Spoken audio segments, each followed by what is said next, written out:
So hello everybody, welcome to the video. So this is an announcement video and we are going to start our new course and it would be the foundation course. ये एक foundation course होगा उन बच्चों के लिए जो कि अपना जो मेंस है वो 2023 के अंदर जो है वो एक्सपेक्ट कर रहे हैं, ठीक है।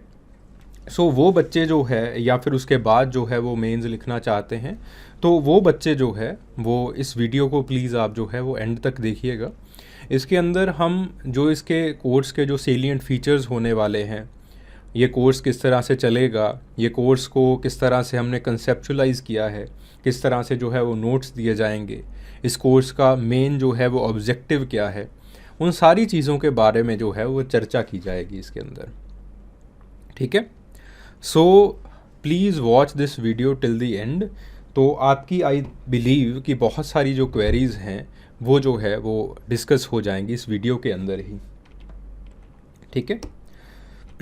So this is our new course. ये जो है वो आपका नया कोर्स है। इसको अगर आप देखना चाहते हैं तो आप जो है वो O2 IAS अकेडमी ऐप जो है वो डाउनलोड कर सकते हैं। वहाँ पे आप जो है स्टोर सेक्शन के अंदर जब सर्च करेंगे तो ये कोर्स जो है ये आपको जो है वो दिखाई पड़ जाएगा। सो बिफ़ोर हम शुरुआत करें कि आपके पास जो है किस तरह से लेक्चर्स अरेंज्ड हैं, किस तरह से जो है वो चीज़ें करवाई जाएंगी एक्सेट्रा एक्सेट्रा, हम इन चीज़ों के बारे में बात करने लगें, उससे पहले मैं एक अपना बहुत ब्रीफ सा इंट्रोडक्शन जो है वो आपके सामने रखता हूँ। सो मेरे बारे में आई बिलीव आप सब लोगों को पता होगा, बाकी वीडियोस आपने मेरी जो है वो देखी होंगी। सो माय नेम इज़ आकाशदीप।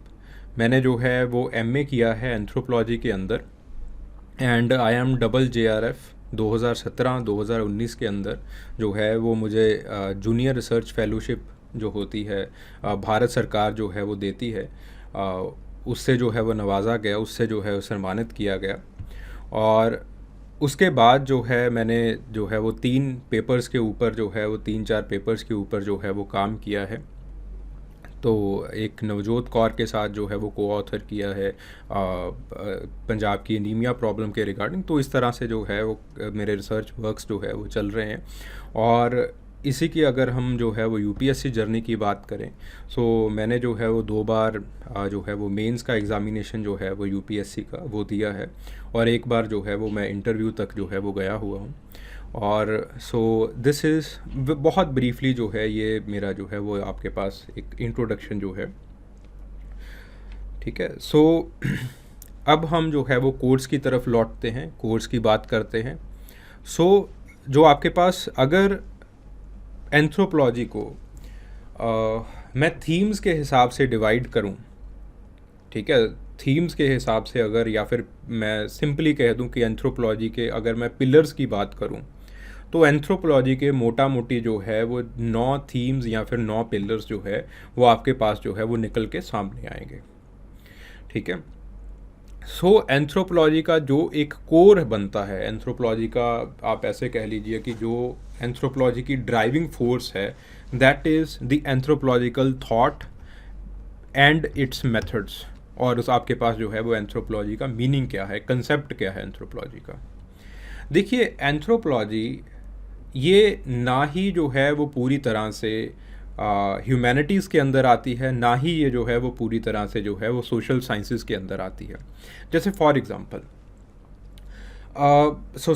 जो है वो आप सोशोलॉजी है, सोशोलॉजी को आप पूरी तरह से जो है वो साइंस की तरह से जो है वो रखते हो, सोशल साइंसेस में रखा जाता है, ठीक है। साइकोलॉजी है, उसको जो है वो सोशल साइंसेस के अंदर रखा जाता है। एंथ्रोपोलॉजी को सोशल साइंसेस के अंदर पूरी तरह से जो है वो रखा नहीं जाता। कुछ एंथ्रोपोलॉजिकल थॉट्स जैसे क्लासिकल एवोल्यूशनिज्म हो गया, जैसे मटीरियलिज्म हो गया, ये एंथ्रोपोलॉजिकल थॉट्स जो है वो एंथ्रोपोलॉजी को जो है वो साइंसेस के अंदर रखना चाहती हैं। और कुछ एंथ्रोपोलॉजिकल थॉट्स जो है, कुछ आपके पास थ्योरिस्ट हैं जैसे फ्रांज बोआ हो गए, जैसे आपके पास जो है वो कॉग्निटिव साइंटिस्ट हो गए, टायलर हो गए, कॉन्क्लिन हो गए, इनका मानना है कि एंथ्रोपोलॉजी को जो है वो ह्यूमैनिटीज़ के अंदर एक वर्क ऑफ आर्ट की तरह से जो है वो रखा जाना चाहिए। जो आप लिखो वो इस तरह से लिखो कि जैसे आप एक नॉवल लिख रहे हो, ठीक है, तो इस तरह से जो है वो आपका जो एक रिसर्च वर्क है वो उस तरह से होना चाहिए। सो एंथ्रोपोलॉजी का जो एक कंसेप्ट है वो कोई एक ढांचे के अंदर जो है वो नहीं ढलता। ठीक है, उसको जो है वो आप एक पर्टिकुलर जो है वो दीवारों के अंदर जो है वो नहीं रख सकते।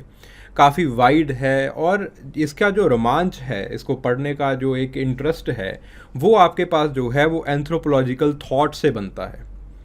ठीक है, वो एंथ्रोपोलॉजिकल थॉट से बनाया जाता है। इसका जो कंसेप्चुलाइजेशन है वो यहाँ से जो है वो बनती है।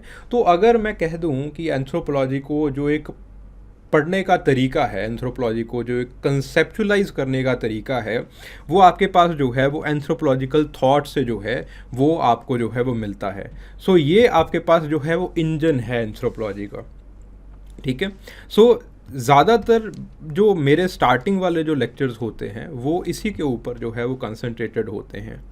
जो आपका जो कोर्स है, जो उसकी स्टार्टिंग है, वो आपके पास जो है वो एंथ्रोपोलॉजिकल थॉट से ही जो है वो की जाती है। एंथ्रोपोलॉजिकल थॉट से करने का एक और जो विशेष मेरा जो है वो एक जो एक इंटेंशन रहता है वो ये भी रहता है कि जो बच्चे की तासीर एंथ्रोपोलॉजी के लिए सही है वही जो है वो मेरे पास जो है वो कोर्स के अंदर रहे। जो बच्चे, क्योंकि ये सारी जो है वो एंथ्रोपोलॉजिकल थॉट्स जो है वो ज़्यादातर एंथ्रोपोलॉजिकल थॉट्स जो स्टार्टिंग होती है वो जो है वो डेमॉन्स्ट्रेशन लेक्चर के अंदर जो है वो कवर हो जाते हैं।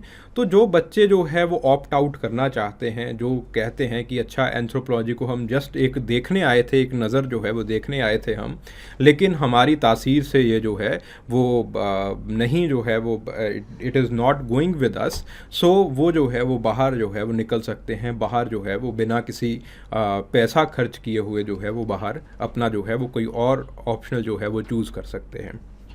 ठीक है, देन उसके बाद जो है सो तकरीबन आपके पास जो है वो 20 से 25 लेक्चर्स जो है वो आपके पास जो है वो एंथ्रोपोलॉजिकल थॉट्स को जो है वो दिए जाते हैं। Then you have the cultural institutions.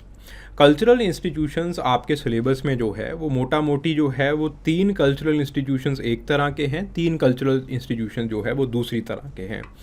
3 primary, बहुत प्राइमरी कल्चरल इंस्टीट्यूशंस हैं जिसके अंदर आपके पास जो है वो फैमिली आ जाती है, मैरिज आ जाती है और किनशिप आ जाती है, जिसके साथ एक इंसान का जो है वो एक प्राइमरी सर्कल जो है वो रहता है। ठीक है, फैमिली के साथ आपका जो है वो एक इमोशनल बॉन्ड रहता है, आपके जो कज़न्स हैं उनके साथ आपका इमोशनल बॉन्ड रहता है, आपकी जो बीवी है आप या फिर आपके जो पति हैं उनके साथ आपका इमोशनल बॉन्ड रहता है। तो 3 आपके पास जो कल्चरल इंस्टीट्यूशंस हैं वो बहुत इमोटिव नेचर के हैं, बहुत आपके पास जो है एक प्राइमरी नेचर के होते हैं। और 3 जो है वो थोड़े से जो है वो उसके बाहर वाली जो लेयर है आपकी उसमें आ जाते हैं, जैसे आपकी पॉलिटिकल ऑर्गेनाइजेशन हो गई, जैसे आपकी इकोनॉमिकल ऑर्गेनाइजेशन हो गई, या फिर आपकी जो है वो जो लैंग्वेज आप बाहर यूज़ कर रहे हो वो आ गई। ठीक है, तो इस तरह से आपके पास जो है 6 जो है वो आपके पास मेजर इंस्टीट्यूशंस जो है, जैसे रिलीजन हो गया, रिलीजन भी आपके पास जो है वो it is somewhere between the primary circle and the secondary circle. ठीक है, तो आपके पास ये जो है वो 7 जो कल्चरल इंस्टीट्यूशंस हैं उनको जो है वो स्टडी किया जाता है। फिर उसके बाद बात आती है स्टडी कैसे करें। उसके लिए आपके पास जो है वो रिसर्च मेथड्स इन एंथ्रोपोलॉजी ये जो है वो लगाए जाते हैं। अगेन कल्चरल इंस्टीट्यूशंस को स्टडी करते करते तकरीबन आपके पास जो है वो 14 लेक्चर्स जो है वो लग जाते हैं, इनकी नीटी ग्रीटीज़ को बताते बताते, ठीक है, इनको समझाते समझाते। अगेन इसके अंदर भी जो है वो कुछ थ्योरीज़ हैं, ठीक है, तो उसको भी जो है वो समझाया जाता है। देन उसके बाद आपके पास जो रिसर्च मेथड है एंथ्रोपोलॉजी के अंदर, लगभग आपके पास यहाँ पे 2 लेक्चर्स दिए हैं, लेकिन आपके पास जो है वो मुझे 3 से 4 लेक्चर्स जो है वो रिसर्च मेथड्स को पढ़ाते पढ़ाते लग जाते हैं।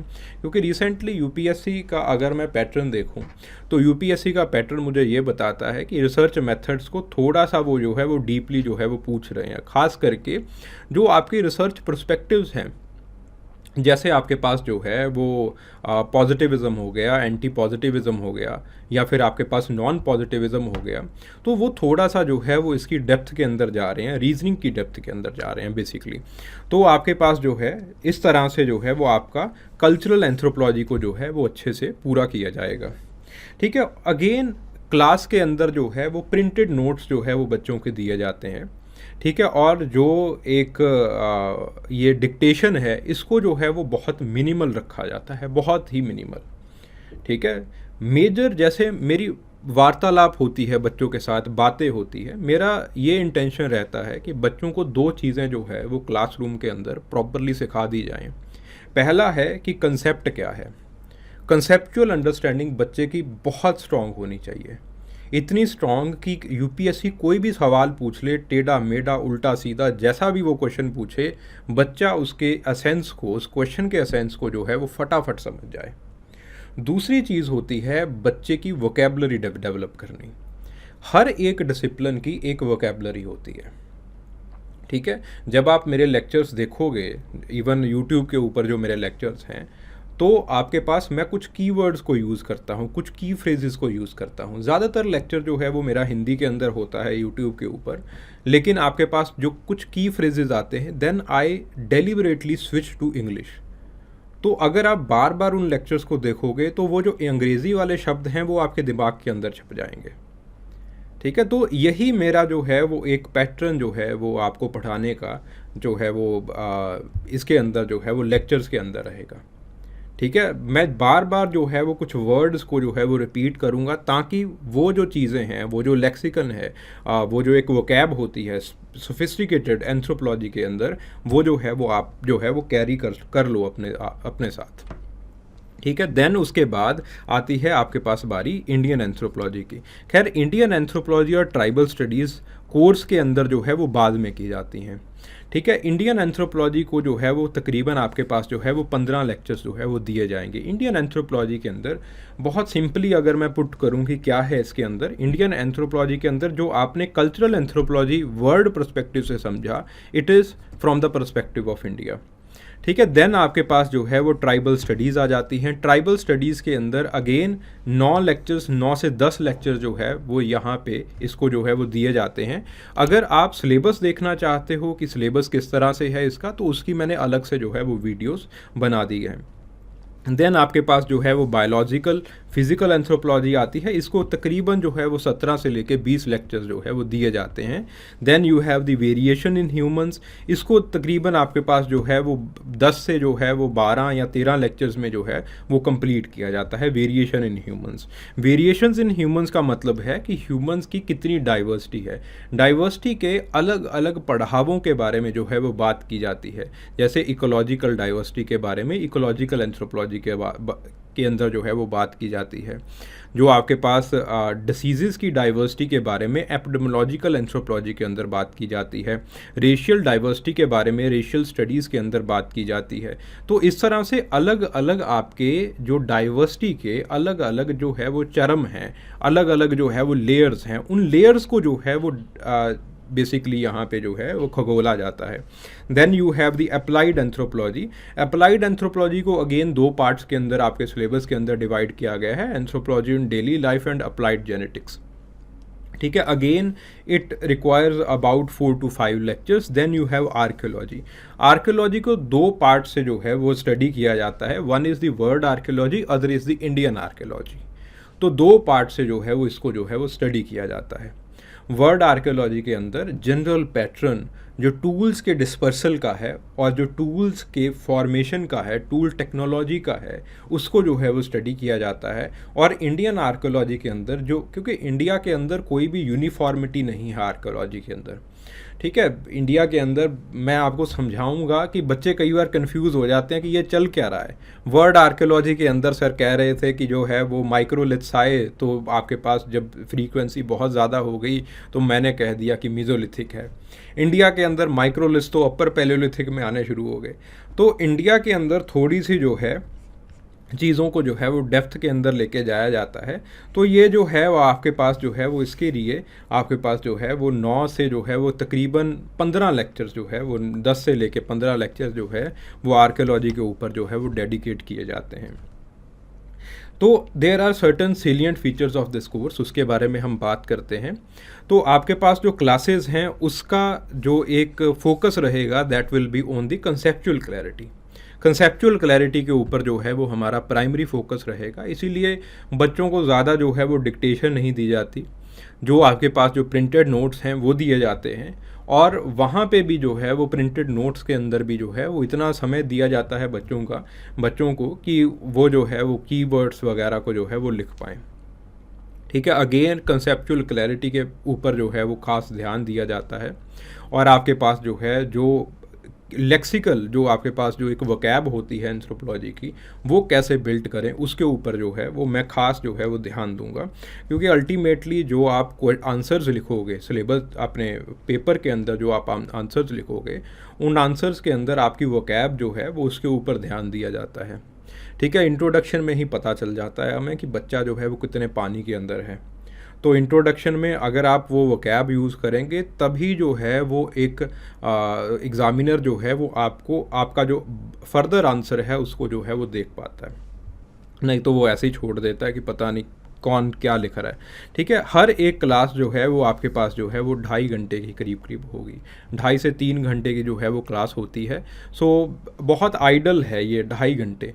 जनरली पहली जो क्लासेस हैं वो 2 घंटे से जो है वो शुरू की जाती हैं। फिर धीरे धीरे जैसे जैसे आपका मोमेंटम बिल्ड करता होता जाएगा तो मैं जो क्लास है उसको धीरे धीरे जो है वो 3 घंटे तक जो है वो आगे जो है वो रखूँगा। देन आपके पास जो ये आप मेरा एक जो है वो ख़ास इसके ऊपर ध्यान रहता है टेस्टिंग के ऊपर। तो वीकली टेस्ट जो है वो दिए जाते हैं और वीकली जो भी हमने इम्पॉर्टेंट टॉपिक्स किए होते हैं, these weekly test they will be from the previous year questions. तो प्रीवियस ईयर क्वेश्चन से ये जो वीकली टेस्ट हैं ये बनाए जाते हैं और कैंडिडेट की जो परफॉर्मेंस है उसको जो है वो इवेलुएट किया जाता है। ठीक है, these test they will be evaluated by me, मैं ही एवेल्यूएट करूँगा इसको। और आपके ऊपर जो है वो ध्यान रखा जाएगा कि आप जो है वो पढ़ रहे हो या फिर चीज़ों को कंसेप्चुअली समझ भी पा रहे हो या नहीं समझ पा रहे। देन उसके बाद after the completion of each section आपके पास एक फुल लेंथ जो है वो सेक्शनल टेस्ट जो है वो आपको दिया जाएगा। ठीक है, again these test they are very flexible. अगर इन केस कोई दिक्कत आ जाती है, वैसे तो जो है वो यही मैं आपको सजेस्ट करूँगा कि आप जो है वो टेस्ट दीजिए। जब आपको टेस्ट जो है वो प्रोवाइड किया जाता है तभी जो है वो आप टेस्ट जो है वो दे दीजिए। ठीक है, लेकिन अगर आप जो है देयर आर सर्टन कुछ ऐसे कोई दिक्कत आ जाती है, आप नहीं दे सकते, तो there is flexibility provided to the candidate कि आप ये टेस्ट जो है वो कभी भी जो है वो आप अटैम्प्ट करके मुझे जो है वो भेज सकते हो। और इसी के साथ जो है वो आपके पास जो है तकरीबन जो 9 टेस्ट हैं वो जो है वो सेक्शनल आपको दिए जाएंगे। और जो आपके पास 4 हैं वो जो है वो फुल लेंथ टेस्ट दिए जाएंगे जब आपके पास जो है सिलेबस कंप्लीट हो जाएगा। सो फाउंडेशन कोर्स के साथ साथ आपका जो है वो टेस्टिंग भी जो है वो यहीं पे जो है वो पूरी हो जाएगी। ठीक है, सो और आपको जो है इसके बाद वरी करने की ज़्यादा जो है वो ज़रूरत नहीं है। तो एक होलिस्टिकली जो है वो आपका एक जो एंथ्रोपोलॉजी की प्रेपरेशन है वो होलिस्टिकली जो है वो इसी के अंदर जो है वो कंप्लीट हो जाएगी। Then before the class notes जो हैं वो प्रिंटेड मीडियम के अंदर जो है वो ऑनलाइन मीडियम के अंदर जो है वो आपको प्रोवाइड कर दिए जाएंगे। अगर आप जो है वो किसी डिवाइस के ऊपर देखना चाहते हो आप डिवाइस के ऊपर देख सकते हो। अगर आप उसका प्रिंट लेके जो है वो चीज़ों को पढ़ना चाहते हो वैसे आप जो है वो पढ़ सकते हो। और अगर कोई भी आपकी क्लास मिस हो जाए देन दी एक्सेस जो आपके पास इसका क्लास का एक्सेस है वो आपके पास जो है वो O2IS एकेडमी ऐप के ऊपर जो है वो रिकॉर्डेड सेशंस जो है वो आपको अवेलेबल जो है वो कर दिया जाएंगे। ठीक है, सो आपको जो है वो एक्सेस जो है वो O2IS एकेडमी ऐप के थ्रू जो है वो लेक्चर्स का मिल जाएगा, रिकॉर्डेड लेक्चर्स का जो है वो मिल जाएगा। ठीक है, सो अगर आप you want to inquire about the further details, बाकी जो आप डिटेल्स पता करना चाहते हैं, so you can call on this number. आप इस नंबर के ऊपर जो है वो कॉल कर सकते हैं और फर्दर जो है वो आप जो है वो इंक्वायरी जो है वो कर सकते हैं। ठीक है, और बच्चों का कई बार जो है वो फ़ोन आता है रिगार्डिंग कि किस तरह से एक्सेस किया जाए, तो this number it is available to you. तो आप जो है वो इस नंबर के ऊपर जो है वो कॉल कर लीजिए। बाकी कोई भी डाउट है, मैक्सिमम जो बच्चे हैं आपके पास जो है वो मेरा कॉन्टैक्ट नंबर भी है। अगर मेरा कॉन्टैक्ट नंबर आपके पास नहीं है तो आप इस नंबर के ऊपर जो है वो कॉल कीजिए और आप जो है वो मुझसे जो है वो बात कर सकते हैं। ठीक है, बाकी कोई भी आपको डाउट आता है, कोई भी शंका आती है, आप कमेंट सेक्शन के अंदर लिख सकते हैं। ठीक है, see you on the other side.